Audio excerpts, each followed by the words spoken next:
What's up, everybody? Thanks for coming. Great to be back on the court in front of some of our fans here at the Al. It's been a busy week for us. We took a trip down to Chicago yesterday, just got back this afternoon. Can't believe how fast the summer went. This was our 8th week of our 8 on-court workout weeks. It's been competitive. It's been really good to get the guys out there together with this year's team because it's a different team, without Tyler and Oso. Our guys are evolving, they're learning, they're growing.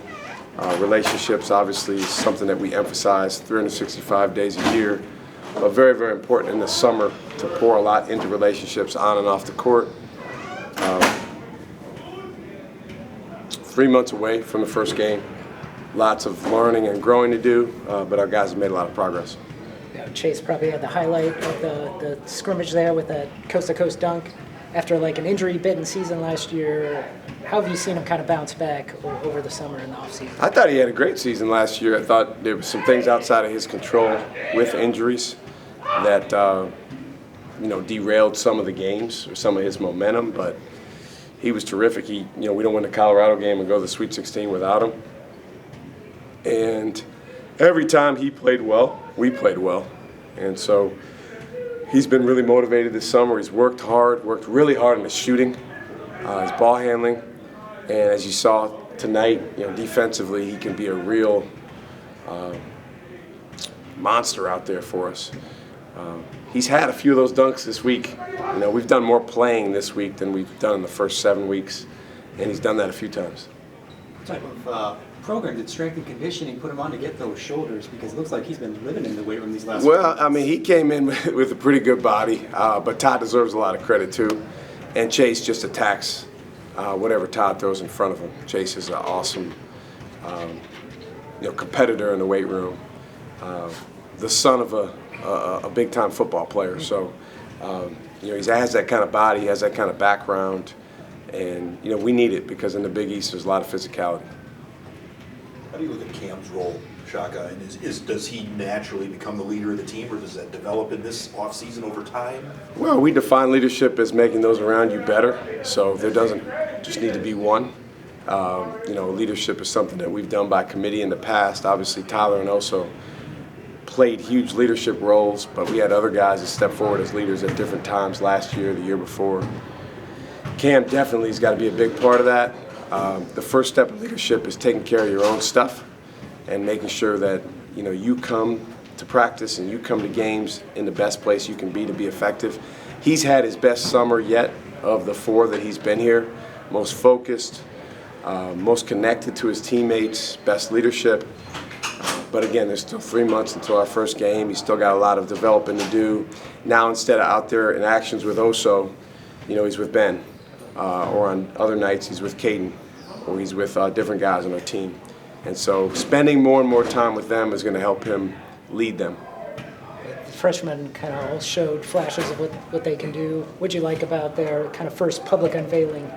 It was great for them just to get out there. You could tell they were a little nervous. I thought Demarius had the best night of any of the new guys. He just such a Swiss Army knife. He can do so many different things out there on the floor, offensively, defensively.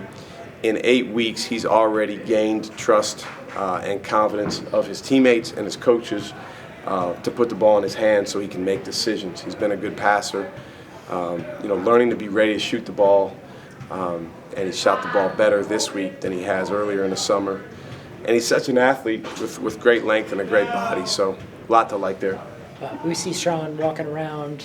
Just where's he at physically? Do you expect him to play this season? What does the medical team kind of? Well, we still got 3 months until we play, so we don't make any determinations, on game status until you get closer to the games. But he's done a terrific job with his rehab, with every day working to strengthen that leg. As you know, Sean's game is based on athleticism and speed and changing directions. So that leg's going to have to get strong enough to handle the force that he's able to put into the floor with his athleticism. And he's not at that point yet. But he is able to go out there in the practice gym and do a lot of basketball stuff, just not with other people out there yet. and just certainly not at his full, violence level. So we got 3 months to keep working, get 1% better every day. You said that this week you've kind of been playing more games. So what do you like the most about that? Having guys out there, having a score up there, obviously fans out there. It's a little bit of a reward for the guys because, they hear the whistle a lot in the summer in our workouts, and so there's not a whole lot of up and down, up and down, up and down. It's like, we go and then we stop, and then we coach and we teach them because there's a lot of that needs to be done. So, we did this 2 years ago. We called it our summer championships, where we split them into 2 teams. I was trying to pull for the blue team a little bit because they came up on the short end of the stick earlier in the week, and they came out ahead. That extra free throw from Cam helped. And the energy-generating behavior is such a core of your program. Do you like what you see in that development in the offseason so far, this team? I do, but at the same time, we have to do it more consistently. We've got to do it under all circumstances, including when there's fans in the building. One of the reasons that we like to do this, one of the reasons we like to do the open scrimmage we have in October, is guys need to get used to being who they need to be when your body feels a little bit different, you have different emotions.